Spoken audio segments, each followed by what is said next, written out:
Em nome do Pai que me criou, em nome do Filho que me resgatou, em nome do Espírito Santo que me santificou. Divina vontade, reina na minha vontade. Ó minha mãe, eu te amo e tu me amas. Dai-me um gole da vontade divina para minha alma. Me abençoa, Mãe, para que todas as minhas ações sejam feitas diante de vossos olhos maternais. Divina vontade, reina na minha vontade. Suprema majestade, eu venho em sua divina vontade, em nome de todos, do primeiro ao último homem que existirá na terra, para dar a ti as adorações, os louvores, o amor, a ação de graça e fazer todas as reparações por todos e por cada pecado. Venho, Senhor, na tua divina vontade, dou-te a minha vontade humana por meio do Imaculado Coração de Maria, que possui todos os dons e os frutos da divina vontade. Dai-me a tua divina vontade, vem divina vontade, nesta ação que estou a fazer e em todas as ações que eu farei durante este dia. Amém, fiat. Vinde, Espírito Santo, vinde por meio da poderosa intercessão do Imaculado Coração de Maria, vossa amadíssima esposa e nossa mãe. Amém.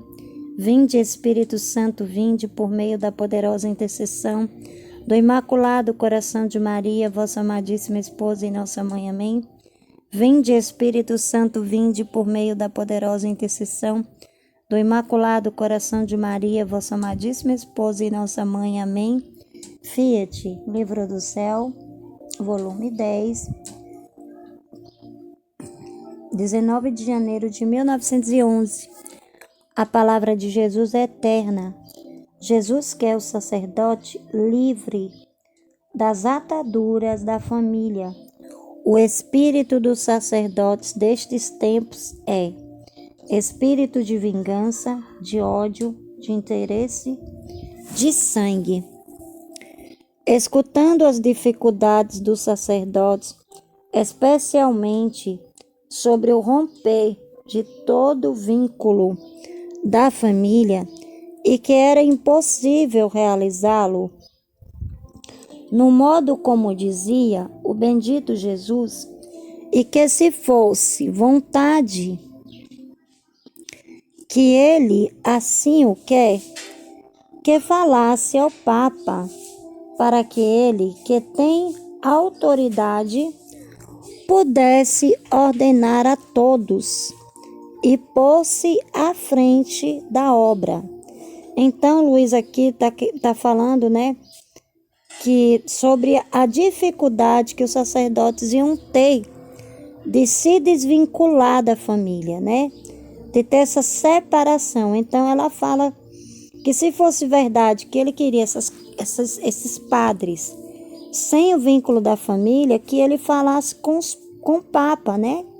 Porque aí o Papa ia ordenar e seria mais fácil eles obedecerem, né?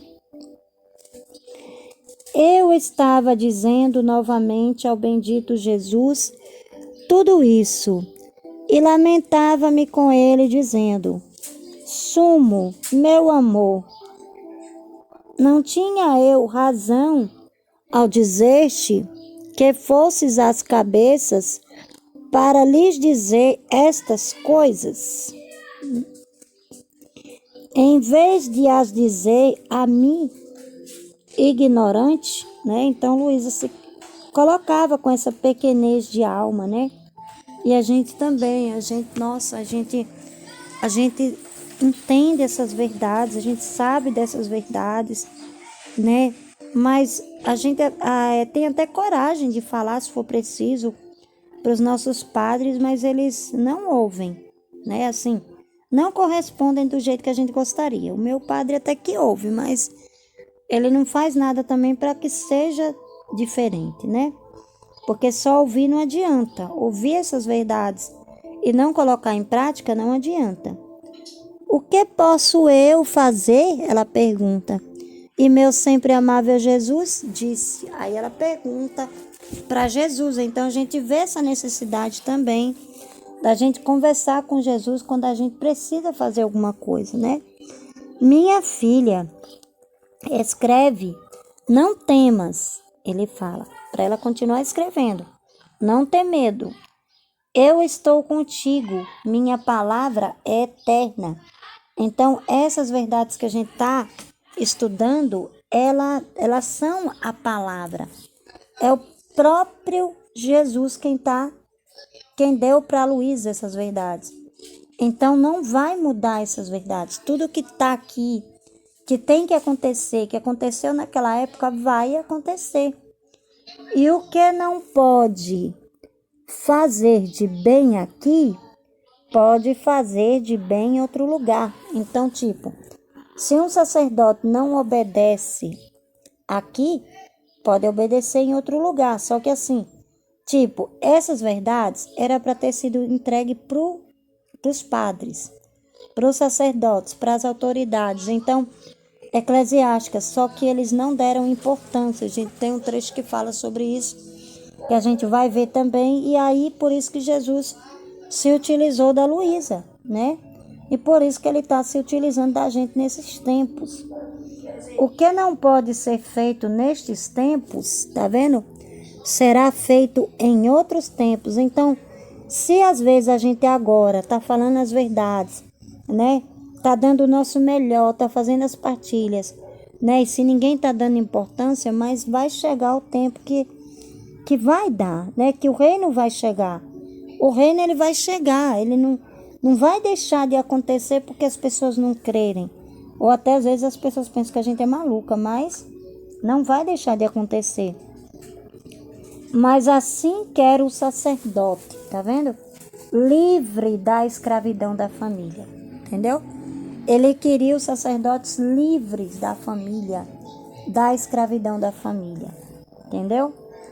Ah, tu não sabes qual é o espírito dos sacerdotes destes tempos. Olha só. Então esse trecho é para esse tempo. Não é nada diferente dos leigos, entendeu? Então, os espíritos dos sacerdotes desse tempo tá igual aos leigos, entendeu? Tá igual os leigos, dos leigos. Espírito de vingança, de ódio, de interesse, de sangue, entendeu? Então, o que é que a gente tá vendo? É padre brigando contra padre, é padre falando de padre, é padre falando de bispo, é bispo falando de padre, é padre falando de papa, né? E o papa só fica lá, só ouvindo, só sabendo e fica nessa posição neutra, né? Nessa posição neutra. Agora devemos viver juntos. Se um ganha mais, se um ganha mais que o outro e não deixa seu lucro para o bem de todos, né? Então, assim, os padres estão muito preocupados, né, com lucro, com dinheiro. Ontem eu estava partilhando isso com uma das meninas. Eles estão mais preocupados com as quantidades do que com a salvação das almas, porque se não tiver igreja cheia, não tem dinheiro, né? E não pode fazer aquelas igrejas espetaculares, né? As igrejas, né? Não que Deus não queira, né? Mas não é essa a base da igreja. A base da igreja não é só luxo, não é só ter bancos bonitos, cadeiras confortáveis, ter isso, ter aquilo, não. Mas a igreja, ela tem que ser repleta do Espírito Santo. Se não tiver o Espírito Santo, não tem nada. Agora devemos viver juntos, né? Se um ganha mais que o outro e não deixa seu lucro para o bem de todos, quem se sentirá, tá vendo? Anteposto, né?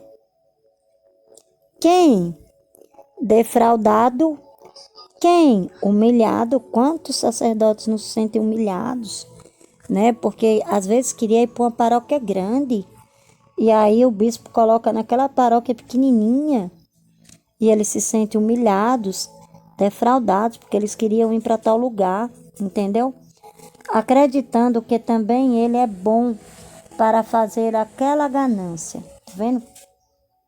Essa é a realidade, gente. Quantas brigas a gente não vê porque o Papa coloca nomeia um bispo, né? E aí outro bispo queria estar naquele lugar daquele bispo que o Papa nomeou. Acontece isso, entendeu?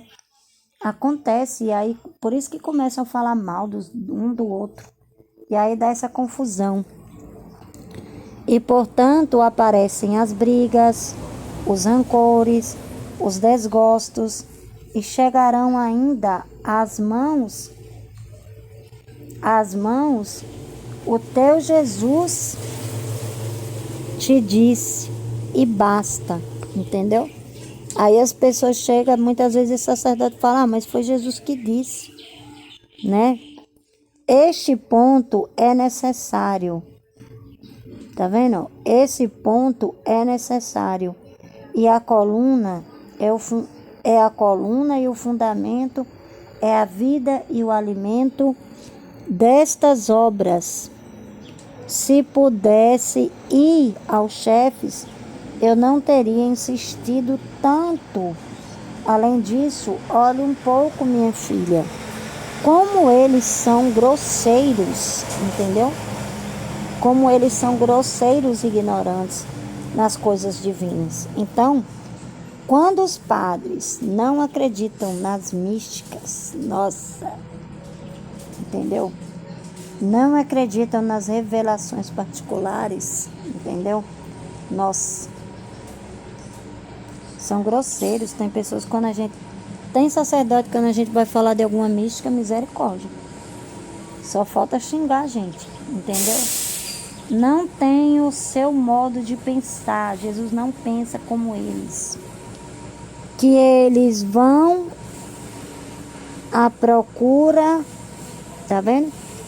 Que eles vão à procura, humilhando-se e colocando-se às ordens de dignidades, entendeu? Os sacerdotes, eles estão se colocando às ordens das dignidades, só para buscar o seu próprio interesse, sem se preocupar com Jesus, sem se preocupar com o que Jesus quer, entendeu?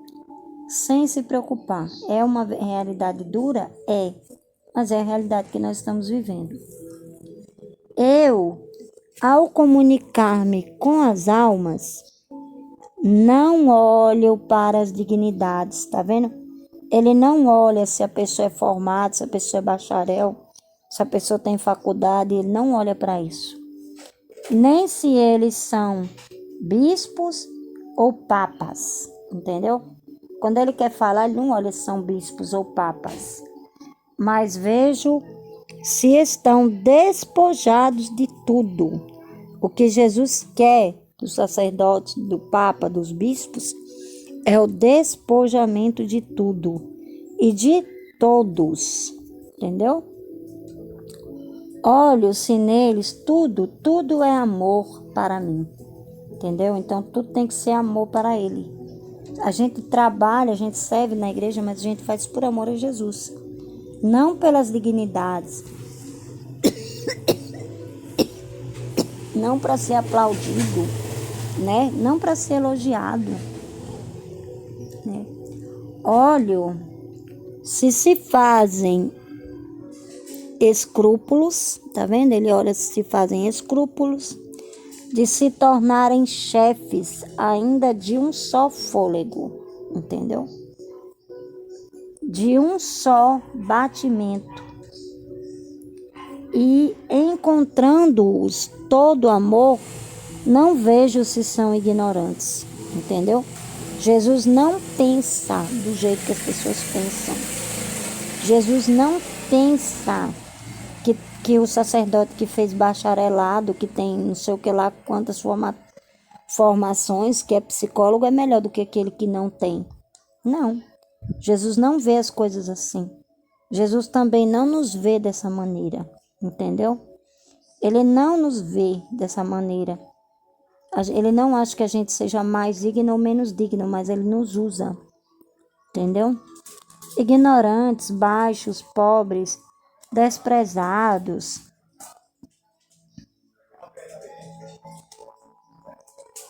E pior, o mesmo pó o converto em ouro. Então ele pega o pó Ele pega aquela pessoa, aquele sacerdote que se acha um nada, é um nada mesmo.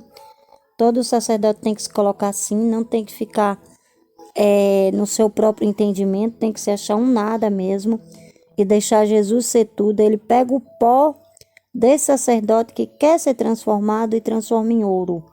Isso serve para a gente também, não é só para os sacerdotes não, para a gente também. O transforma em mim. Jesus transforma essa pessoa nele. Comunico-lhe tudo, eu mesmo.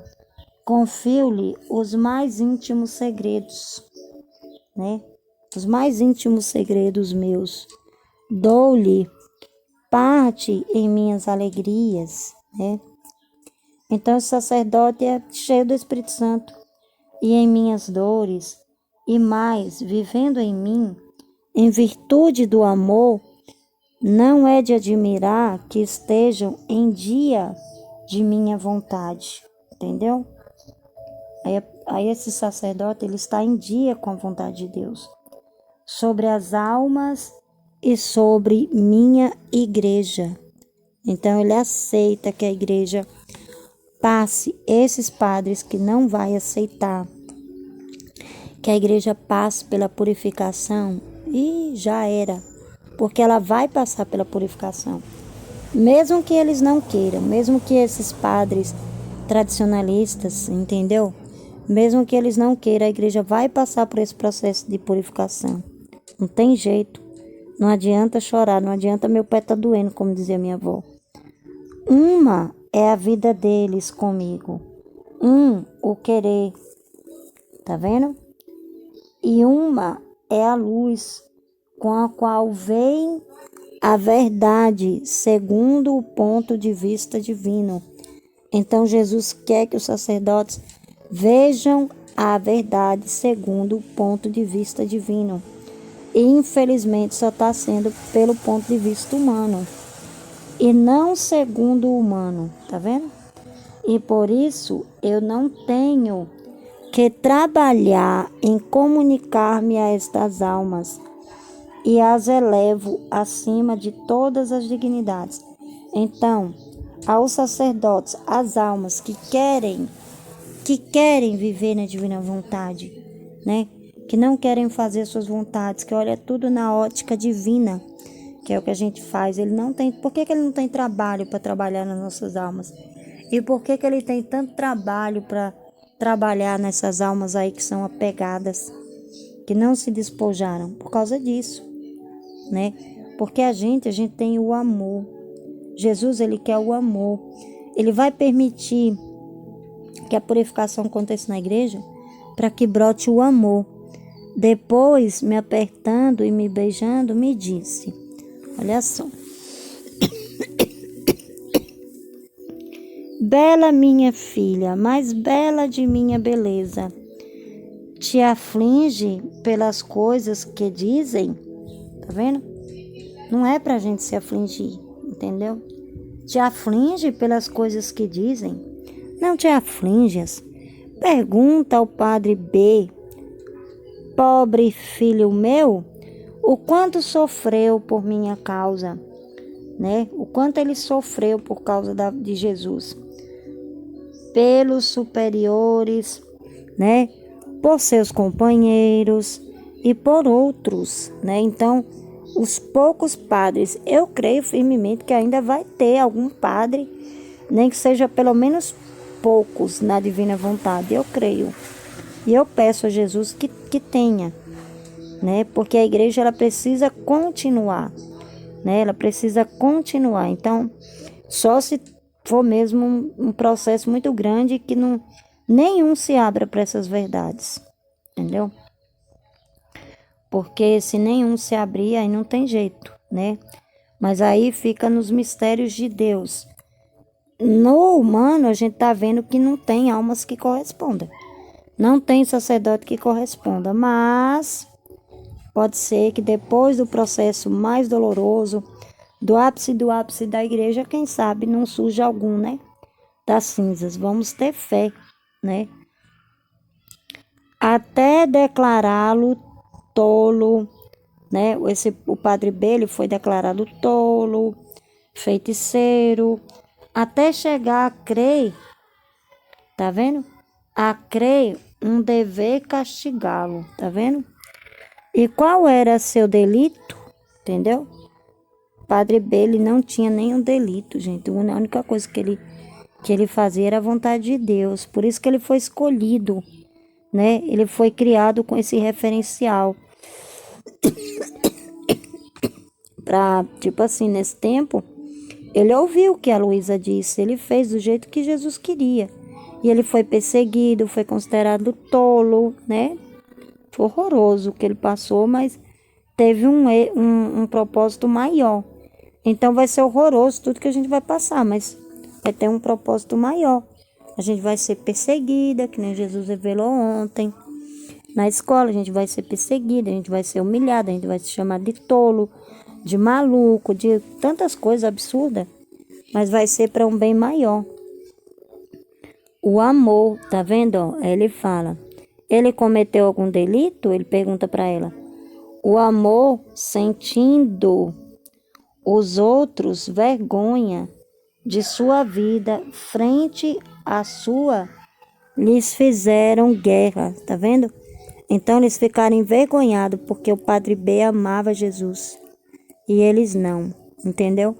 Aí eles acharam mais fácil fazer guerra, né, contra o Padre B. Então, assim, por isso que vai haver essa guerra contra o Papa, tá havendo essa guerra contra o Papa. Porque é mais fácil fazer guerra com o Papa do que amar Jesus do jeito que ele pede.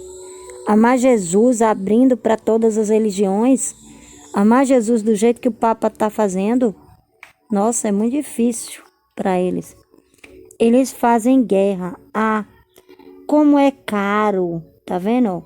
O crime do amor, tá vendo? Ele fala que o crime do amor é muito caro. Por isso que a gente vai passar por tudo por causa do amor a Jesus. Muito me custa o amor e muito custa a meus amados filhos. Então a gente tem que estar preparado para isso, né? Do jeito que foi caro para o Padre B, que ele cita aqui, vai ser caro para nós também, porque o amor é caro. E a gente já vê pelo exemplo de Jesus. Mas eu o amo muito. E pelo que sofreu, em prêmio, dei a mim mesmo. Então, em prêmio, por tudo que a gente vai sofrer, Jesus, ele está conosco. Ele vai se dar a nós mesmos. A gente vai ser essa hóstia viva, né? Que a Aline fala. E moro neles. Meu pobre filho, não o deixam livre, tá vendo? Não o deixam livre, o espiam por toda parte, o que não fazem com os demais, entendeu? Então, assim, o que é que o Papa tá passando? Gente, o Papa tá sendo espiado por toda parte, igual que nesse Padre B aqui, que a Luísa fala, que Jesus está falando. Entendeu? Ele está sendo, né? Está sendo vigiado, ele está sendo espiado por toda a parte e a gente também. Todo mundo esperando que a gente dê um passo em falso, todo mundo, sabe? Só esperando ali, a gente caminhando firme, né? E sempre tendo atenção a tudo que está acontecendo lá fora, né? E Jesus às vezes permite, né, que a gente passe por alguma situação, né, que nem uma situação que a gente vive dentro da própria igreja, às vezes de ver uma pessoa falar do padre pra gente, falar do Papa, e aí a gente fala a verdade para aquela pessoa, entendeu? A nossa postura é falar a verdade, e aí a gente é taxado como tudo de ruim. Quem sabe e talvez possam encontrar matéria para corrigi-lo e mortificá-lo, tá vendo? Mas eu estando com ele, tá vendo? Voltarás, eu estando com ele, voltará às suas artes, der-lhe ânimos. Mas, ó, como será terrível o juízo que farei destes tais que ousaram maltratar aos meus amados filhos. Olha só. Ele é que está falando que o juízo dessas pessoas, né, que o julgamento dessas pessoas que estão se levantando contra o Papa, que estão se levantando contra a igreja, que estão nesse tradicionalismo, gente, vai ser terrível. Vai ser terrível o julgamento dessas pessoas, desses padres, né? Porque tem padre assim, tem padre assim, entendeu? Que tá achando um absurdo tudo que o Papa tá fazendo. E aí ficam falando e fazendo complô, fazendo cúpula dentro da própria igreja, entendeu? Fazendo com que os fiéis se revoltem, né? Aí vão para as redes sociais, fazem aqueles vídeos, meu Deus. E aí o povo fica tudo com medo, fica todo medroso, né? Olha, não aceita isso não aceita. Vocês têm que se rebelar, né? Vocês têm que se rebelar. Vocês têm que serem contra isso aí que ele tá querendo fazer. Esse negócio do Papa querer abrir a igreja para as outras religiões, não aceitem isso não. Vocês não podem aceitar isso. Vocês não podem. Não podem aceitar de jeito nenhum tudo que está sendo feito. Isso é uma vergonha para Jesus. Muitos deles fazem isso.